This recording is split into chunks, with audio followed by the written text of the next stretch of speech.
Nanganganib umanong lumiit ang bilang ng Senate Minority Bloc na pinamumunuan ni Senator Alan Peter Cayetano dahil sa mga kaso kaugnay ng International Criminal Court o ICC at flood control scam. Ayon sa source ng online news politiko, mula sa pagiging isa sa pinakamalakas na minority group sa kasaysayan ng Senado, posibleng bumaba na lang sa 3 senador ang bilang ng grupo, sina Cayetano, Senadora Amy Marcos at Senator Rodante Marcoleta. Maaari umanong tularan ni Senator Bongo ang ginawa ni Senator Ronald Bato de la Rosa na umabsent sa Senado matapos silang parehong pangalanan ng ICC sa kaso ng war on drugs laban kay dating Pangulong Rodrigo Digong Duterte.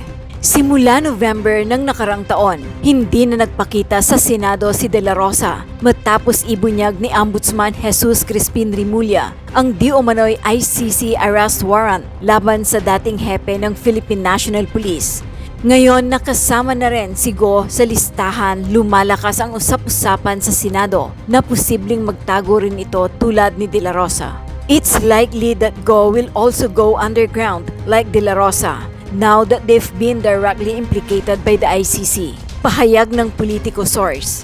Bukod kay Go, 3 senador pa umano, sina Francis Escudero, Joel Villanueva at Jinggoy Estrada, ang posibleng kasuhan kaugnay ng multi-billion pisong flood control scam base sa draft report ng Senate Blue Ribbon Committee. Dagdag pa rito si Senator Robin Padilla na kilala bilang kaalyado ni Duterte ay posible umanong lumipat sa majority. Kasunod umano ito ng kabiguang mapatalsik si Senate President Vicente Tito Soto III at palitan ni Senator Loren Legarda nitong buwan na di umano'y plano ni Cayetano. Samantala, ayon kay Ombudsman Jesus Boyeng Remulla, hindi lang dinismiss ni dating Ombudsman Samuel Martires ang kasong administratibo para mapatalsik sa Senado si Senator Joel Villanueva.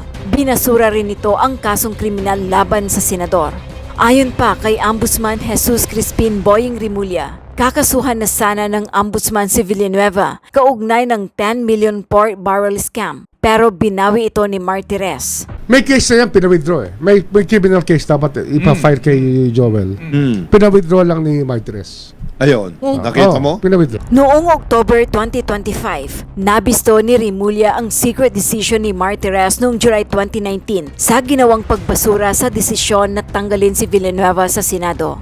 Noong 2016 pa inilabas ni dating Ombudsman Conchita Carpio Morales ang desisyon para sipain si Villanueva sa Senado dahil sa PDAFI scam pero noong 2019 binasura ito ni Martires. Binanggit ni Remulla na walang nakakaalam na binaliktad ni Martires ang desisyon ni Morales. First, by the decision, lumabas lang siya nung sinabi kong may gagawin ang ombudsman tungkol dyan. So, it's a surprise, secret decision that came out. So it was a secret, sir? Well, nobody was raising that issue before. Pero when Villanueva kept quiet through all the years, Ombudsman Martires never spoke about it. Di ba parang secret decision siya? Alam niyo ba yun?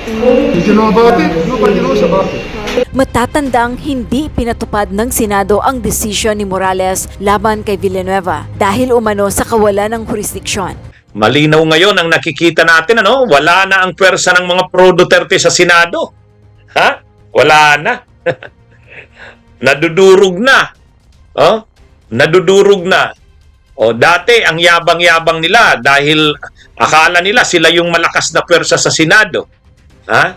Pero ngayon wala na, lahat sila problemado, Halos mamaya isa-isahin natin 'yan. Mamaya isa-isahin natin 'yan.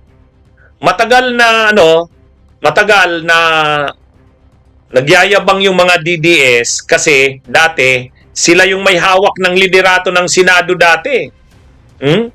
Di ba mga kabunyog, mga kababayan? Noong Senate President si Chis Escudero, ang mga kasamahan niya, itong 20th Congress na Senate, itong kasalukuyang Senado, ay di ba nung nag-State of the Nation Address noong July 2025, nung nag-SONA, ay kasi marami ang mga DDS nanalo senador. Siyempre nanalo si Marcoleta, nung election ng 2025, nanalo si Bongo, nag-number 1 pa, si Bato nag-number 3 pa. Oh. So ang akala nila napakalakas pa nila. Napakalakas. Tapos nung nag-eleksyon ng Senate President, na-re-elect si Chis Escudero. Lalo pang mayabang noon si Chis. Tapos ang Senate President pro tempore si Jinggoy Estrada. Oh. Tapos ang Senate Majority Floor Leader si Joel Villanueva. O imaginin nyo yan, ha? Yan yung liderato ng Senado nitong pagkatapos ng eleksyon ng Mayo. Kaya tuwang-tuwa sila. Tapos yung mga pro-Duterte, sila yung kasama sa matataas na posisyon sa Senado. Halimbawa, si Amy Marcos, Senate Committee on Foreign Relations. Si Marcoleta, Senate Blue Ribbon Committee. Oh, tingnan nyo yan, ha? Tapos si Cayetano, si Cayetano, di ba? Senate Finance Committee. Oh, ganun. Ganun katindi sila. Yung mga pro-Duterte, hawak nila yung liderato ng Senado dahil kay Chis Escudero. Yan yung matapos ang eleksyon ng 2025, tuwang-tuwa sila. Kaya ang Senate President si Chis Escudero, ang Senate President pro tempore si Jinggoy, Senate Majority Floor Leader Joel Villanueva, tapos Blue Ribbon si Marcoleta, Finance Committee Chair ng Senado si Cayetano, yun, di ba? Matindi yan. Foreign Relations si Amy, ayun. Kaya noon, mayabang noon si Marcoleta. Mayabang noon, mayabang si Chis Escudero, mayabang si Joel Villanueva, may mga padila-dila pa. Oh. Pero noon, ang minority noon sa Senado, si Soto, si Lacson, si Mig Zubiri, si Loren Legarda, at saka si Risa Hontiveros. O yun, yan yung minorya. Lilima lang sila. Oh, kaya lang, ang buhay ay weather lang. Ang buhay ay weather lang. Ngayon, biglang nabago. Lahat na sila ngayon problemado. Nagsimula pagkatapos lang ng ilang buwan, lumabas na ngayon yung kampanya laban sa anomalya sa flood control. Sino ang tinamaan niyan? Tinamaan si Chis Escudero, si Jinggoy Estrada, Joel Villanueva. Masyadong na-expose si Chis Escudero. Yung unang-una yung anomalya sa COMELEC. Tumanggap siya ng 30 million na campaign donations. Yun yung una. Kahit panalusutan niya sa COMELEC, nasira na ang liderato ng Senado. Kahit ang mga senador nahihiya na sila na ang Senate President ay si Chis Escudero dahil maraming kontrobersya. Yung 30 million na campaign donations, tapos yung pagkaka-involve niya na sa anomalya sa flood control. Ayan na. Nahirapan na ang Senado na ang kanilang Senate President ay bat-bat ng kontrobersya. Hindi na umubra yung mga kilay-kilay ni Chis. Hindi na umubra yung mga malalim managalog ni Chis. Hindi na umubra yung mga pa-cute ni Chis. Kailangan na siyang palitan bilang Senate President. Napalitan ngayon si Chis. Kasama niyang napalitan si Marcoleta, pinalitan na ni Lacson. Kaya sila Villanueva napalitan na rin, si Jinggoy Estrada napalitan na rin. Kaya nagbago yung liderato ng Senado.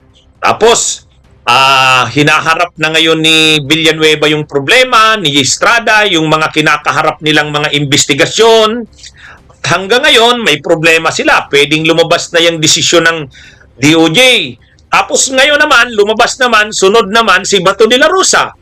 Si Bato de la Rosa naman, nagsalita lang si Boying Rimulya na mayroon ng warrant of arrest. Ang alam niya, biglang nagtago si Bato de la Rosa. Hanggang ngayon, hindi pa nagpapakita. Pagkatapos, si Marcoleta naman, may problema rin.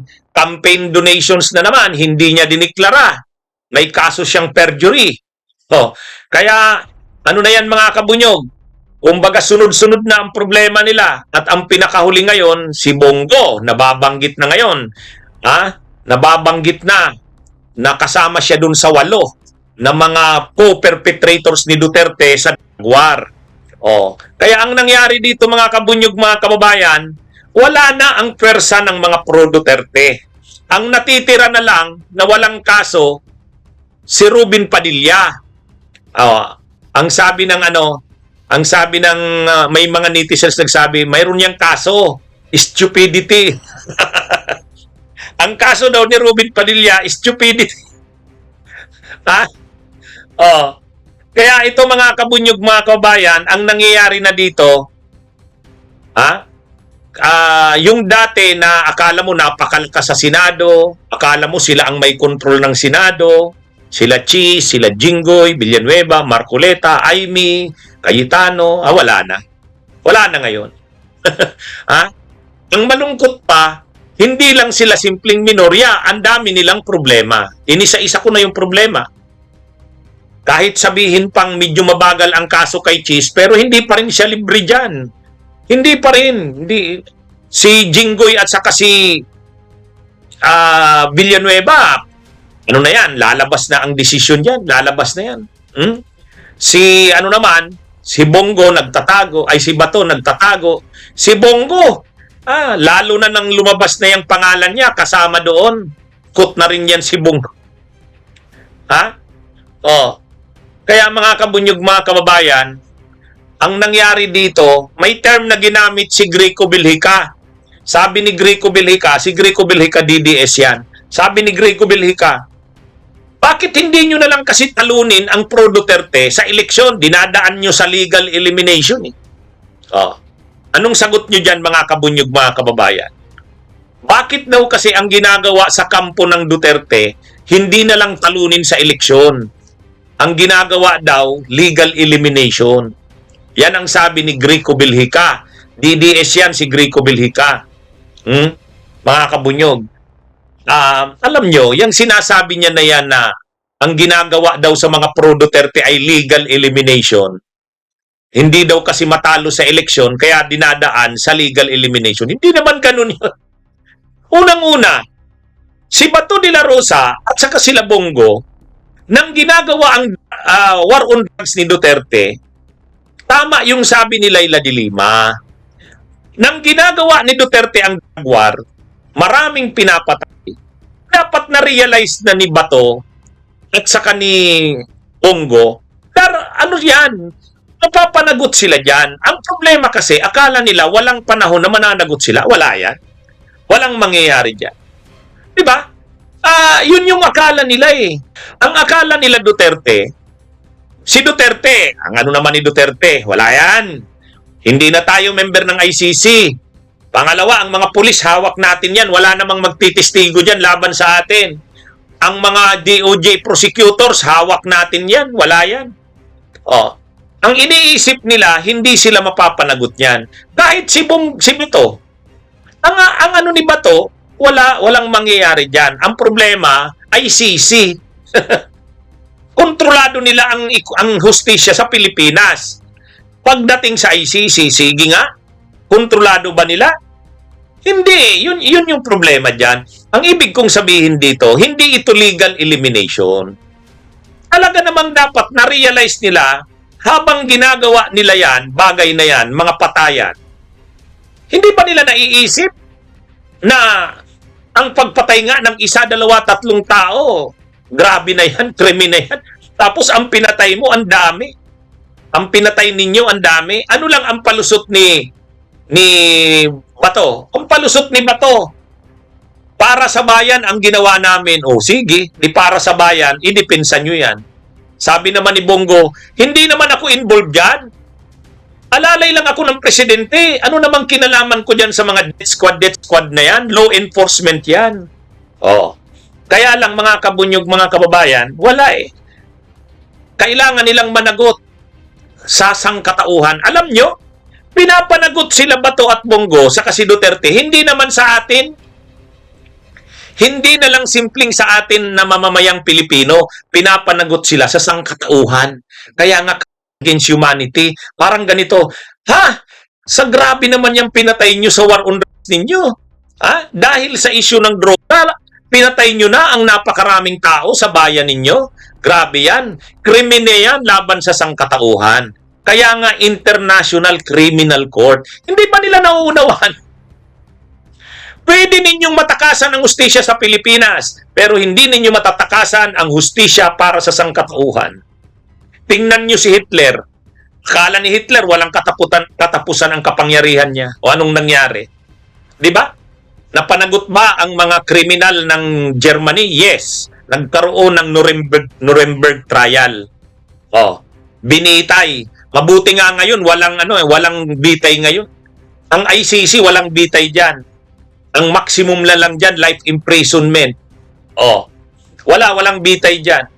Kaya ito mga kabunyog, mga kababayan, itong nangyaring ito, si Chis Escudero naman, si Joel Villanueva, si Jinggoy, nila yan. Alam naman nila na ano ka sa korupsyon. Okay, corrupt kayo. Pero huwag niyong isipin na lahat ng panahon makakaligtas kayo. Oh, ang problema mga kabunyog, mga kababayan, grabe yung naging pagbaha. At nung grabe yung naging pagbaha, nare-realize ng gobyerno, ang dami na natin pundong inilabas diyan sa pagbaha. Ano bang nangyari? Bakit para wala man lang epekto? So ibig sabihin mga kabunyog, God works in mysterious ways. Grabe yung naging baha sa natin. Halos lahat ng lugar baha na. Isang linggo hindi pa rin humuhupa. So dumating sa puntong tinanong ng gobyerno natin, ano bang nangyayari? Bilyon na, trilyon na ang nilabas natin sa flood control. Bakit ganyan? Ngayon, nalaman na ngayon, inimbestigahan ngayon. Ang dami pala nating anomalya sa flood control. Mga ghost projects pala. Mga substandard pala. Yun. Inimbestigahan na ngayon. Sino ang may mga flood control projects? Yan bang sa Bulacan na yan na mga flood control projects? Kanino yan? Lumabas na ang pangalan ni Villanueva. Lumabas na ang pangalan ni Chis Escudero. Lumabas na ang pangalan ni Bong Revilla at saka ni Estrada. Ngayon, sabihin nyo sa akin, sinasadya ba yan? Yan ba ang dahilan? Ang dahilan ba talaga ay para durugin ang Duterte? Hindi naman ganun eh. Hindi naman yan dahil sa gustong durugin ang Duterte. Sila talaga yung kailangang managot. Pag sinabi nating mga pagpatay, tao ni Duterte. Pag sinabi nating mga nakawan sa bayan, Duterte na naman. Anong magagawa natin? Ginawa ninyo yan, panagutan ninyo yan. Hindi nyo matatakasan ang pananagutan. Di ba? Mga kabunyog, mga kababayan, ano ang dapat panagutan sa mga nangyari sa bayan natin? Mga patayan. Sino ba ang sangkot sa patayan? Duterte. Tapos na naman, ng mga anomalya na naman sa flood control. Ng mga anomalya na naman sa flood control, kanino ang mga pundo? Sino ang nag-propose ng mga pundo sa Bulacan? Lumalabas pala si Villanueva, si Estrada, si Chis at si Revilla. Yan yung mga kabunyog, mga kababayan, yan ang nangyayari ngayon. Ang wala na lang dyan na kaso sa ngayon, si Aimee, si Cayetano, at saka si Padilla. Si Marcoleta naman. Si Marcoleta, nag-submit ng Statement of Campaign Contributions and Expenditures. Ang gastos niya, ilan ba yun? 140 million yata. Tapos, ang kanyang salin, 50 million. Paano nangyaring gumastos ka ng 140 million tapos 50 million lang yung salin mo? Ang sabi niya, may donation. Ang problema, nung tiningnan yung sosi niya, walang donations. Ang paliwanag niya, kasi sabi nung mga nag-donate sa akin, wag ko daw silang ibanggit. Ay, pwede ba yun? Pwede ba yun? Kaya mga kabunyog, mga kababayan, itong nangyayaring ito, hindi naman sila kinakasuhan, si Bato at si Bongo, hindi naman sila kinakasuhan dahil gustong durugin ang Senado. Hindi yun. Nasa panahon tayo ngayon na pinapanagot ang mga may krimen sa bayan. Ang isang krimen na pinapanagot natin, yung mga patayan. At sino nga ba yung involved doon? Ayun, si Duterte, si Bato, si Bongo, may iba pang napangalanan. Si Aguirre, si Albayalde, O yun, kagagawa ninyo yun eh. Noong kasing actually sa totoo lang, nung nagaganap yung mga pagpatay nung panahon ni Duterte, ako rally ng rally noon. Sabi ko, itigil nyo na yung mga pagpatay na yan. Ha? Tama ba yan? Tama ba yan na dahil lang adik, papatayin mo? Kaya ngayon, pinapanagutan nila yan. Di ba?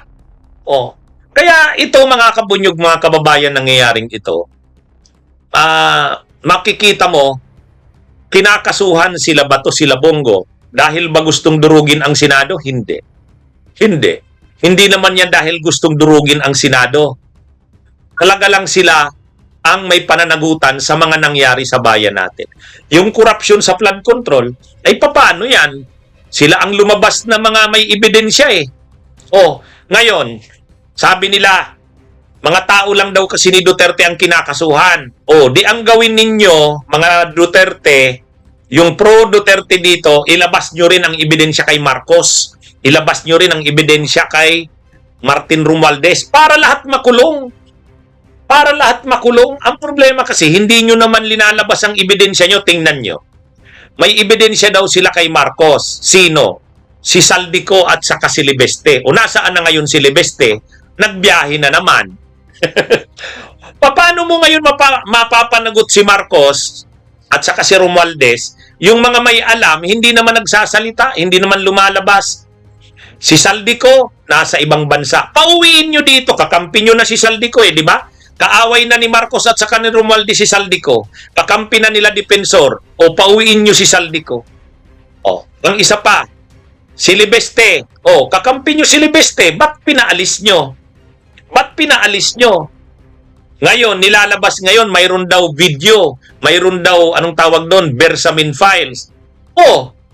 Ba't hindi nyo pasalitain si Adrian Bersamin? Ba't hindi nyo pasalitain si Libeste? Yan ang problema eh. Kaya, ako mga kabunyog, mga kababayan, ako, mananawagan ako kay Ping Lacson. Senador Ping Lacson, ipatawag mo si Adrian Bersamin kasi lumalabas ang pangalan niya para maging fair. Ito, tinutulungan ko na kayong mga DDS. Ipanawagan nyo to. Ba't hindi pinapatawag ni Senador Ping Lacson si Adrian Bersamin? Dapat ipatawag si Bersamin. Si Adrian Bersamin, yung undersecretary, suportahan nyo yung panawagan ko. Kalampagin natin si Senador Ping Lacson. Senate Blue Ribbon, ipatawag mo si Adrian Bersamin kasi nababanggit ang pangalan niya. Diba? Yan yung gawin nyo. Kumbinsihin nyo si Yusek Adrian Bersamin. Kasi siya yung maraming alam daw tungkol kay PBBM eh. Kumbinsihin nyo rin si Marco, si Saldico, umuwi na dito. Di ba? Kapag na-produce nyo si Saldico, kapag na-produce nyo si Libeste, ang problema kay Libeste, umalis na, nagbiyahe na, paano naman yan? Yan ang mahirap sa mga DDS eh. Ang problema kasi, ang may mga ebidensya lang na malinaw, kila Cheese, kila Jinggoy, kila Joel Villanueva, kila Revilla. Yun ang may malinaw na ebidensya eh. Ngayon, maglabas kayo ng ebidensya kay Martin Romualdez at kay Marcos.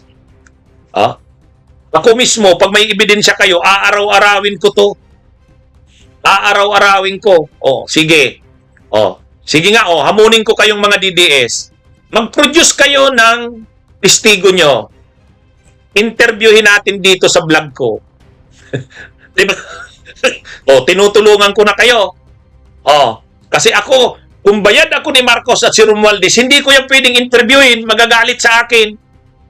Sasabihin niyan, Attorney Enzo, bakit mo naman in-interview yung testigo laban sa amin? Di ba? Sige na hamon ko sa inyo, bigyan nyo mag-produce kayo ng testigo, interviewin ko dito. Sige na, pangalawa, pinapanawagan ko kay Senate Blue Ribbon Committee Chairman Ping Lacson, pakiimbestigahan si Adrian Bersamin. Suportahan nyo na yan. Suportahan nyo na. Kasi kailangan ipatawag si Bersamin eh. Diba? Mga kabunyog, mga kababayan.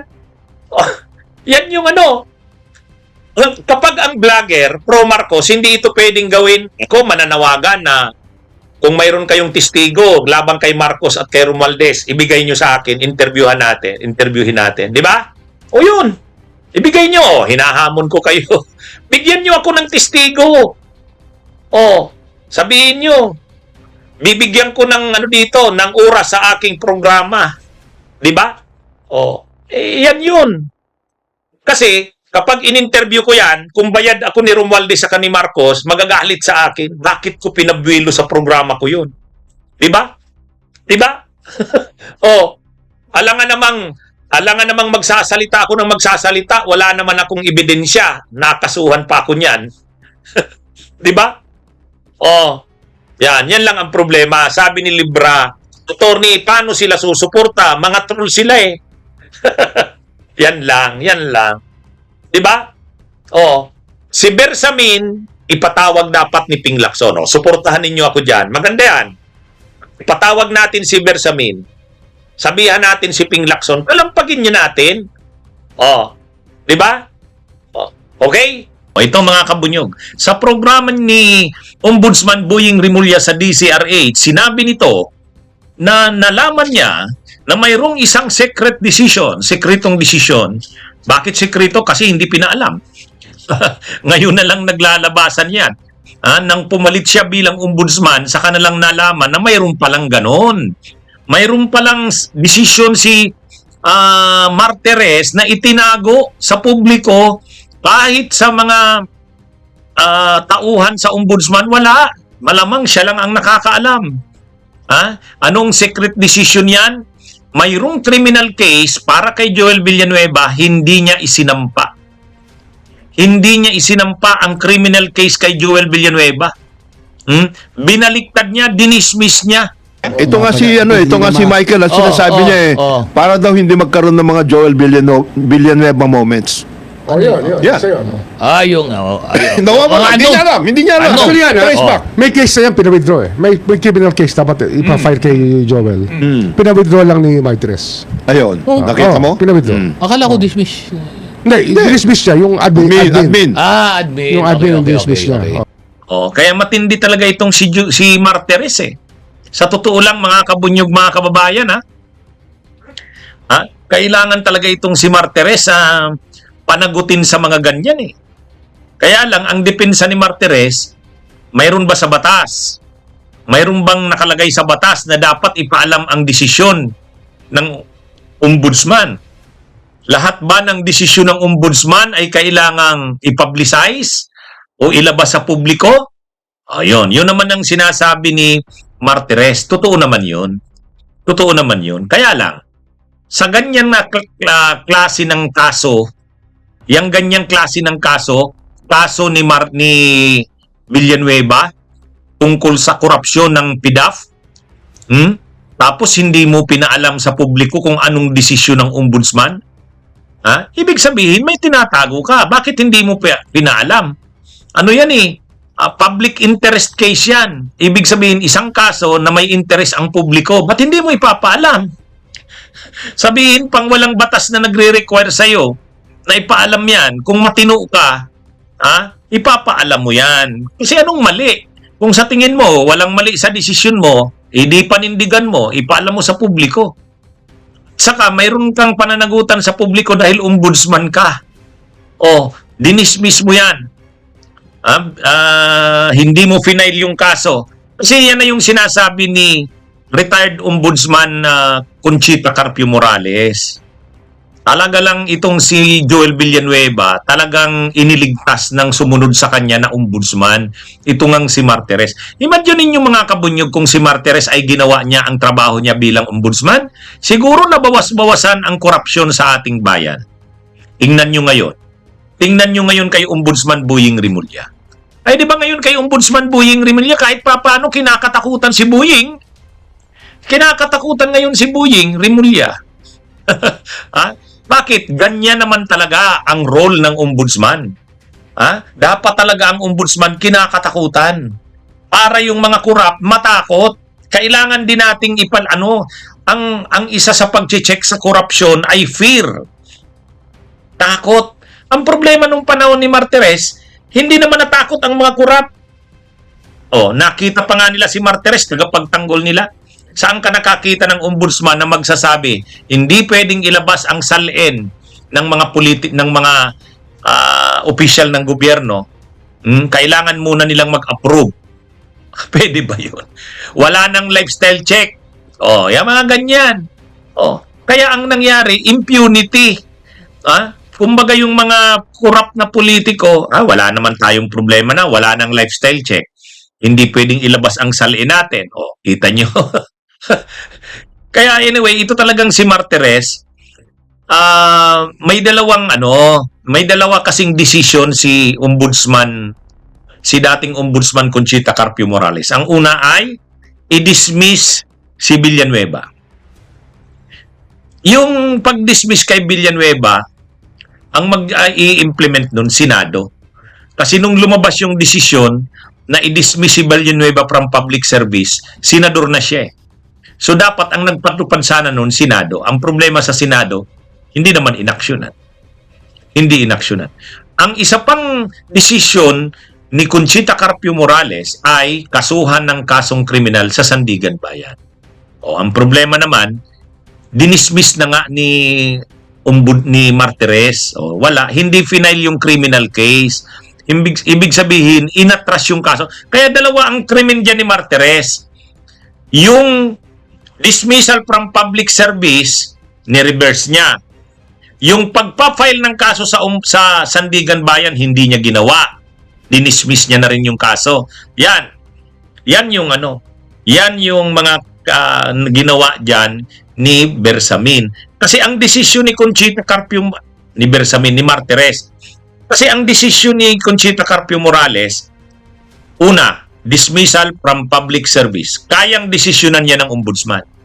Kasi may power ang ombudsman na mag-dismiss.